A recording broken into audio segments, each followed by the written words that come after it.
আসসালামু আলাইকুম ওয়া রাহমাতুল্লাহি ওয়া বারাকাতুহু। প্রিয় দর্শক, আমি রয়েছি রামগতি বান্দ্রাহাট বাজারে।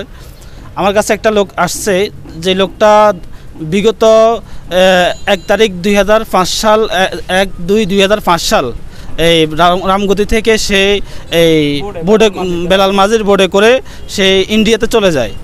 তো সে এখন এই 5 সালে চলে যাওয়ার পরে তার দৃশ্য যেই মাথার যেই ব্রেন, এই ব্রেনটা তার এখন আর কাজ করতেছে না। সে ওখানে যাওয়ার পরে তাকে বন্দি করে রেখে তারা অনেক টর্চার করেছে। এখন সেই এলাকার নাম ভুলে গেছে। তো সে আমাদেরকে যেই ঠিকানাটা দিয়েছে সেটা হলো এই রামগতির এই উপজেলা সরমেহের গ্রাম, রামগতি উপজেলা সরমেহের 11 নম্বর ওয়ার্ডে।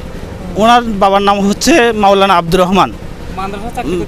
বিবিরাট মাদ্রাসায় উনি অধ্যয়নরত ছিল। এখন মাওলানা আব্দুর রহমানের ছেলে উনি, কিন্তু ওনার কেউ না আসছি না। তো এখন বর্তমানে তিনি তার ঠিকানাটা খুঁজে পাচ্ছে না। আপনারা যদি রামগতির মানুষ কেউ যদি ওনাকে চিনে থাকেন, অবশ্যই ওনাকে যোগাযোগ করে বান্দ্রাহাট থেকে নিয়ে যাবেন, এবং কি উনি বান্দ্রাহাটে আশেপাশে থাকবে। বিকালের ভিতরে কেউ যদি নিতে পারেন তাহলে তো ভালো। ওনার বাবার নাম হচ্ছে মাওলানা আব্দুর রহমান। জীবিত আছে কিনা উনি তাও জানে না, তবে বিবিরাট মাদ্রাসাতে ওনার বাবা নাকি চাকরি করছে।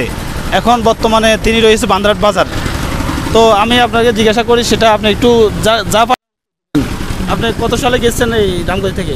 1 তারিখ 2 মাস 2005 সাল। এখন বর্তমানে আপনার মাথার স্মৃতি আছে, মানে যে আপনি সব কিছু বাড়ির ঠিকানাটা বলতে পারতেছেন না? আমার থানার নাম হয়ে গেল রামগতি থানা, और जिला हो गया लक्कीपुर, और ग्राम हो गए सब महर।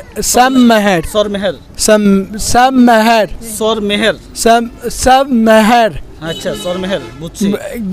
वार्ड नंबर 11 নম্বর ওয়ার্ড। প্রিয় দর্শক, শুনতে পাচ্ছেন আপনারা যে ওনাকে যদি একটু চিনে থাকেন দ্রুত ভিডিওটা শেয়ার করে ওনার পরিবারের কাছে পৌঁছে দেওয়ার সুযোগ করে দেন।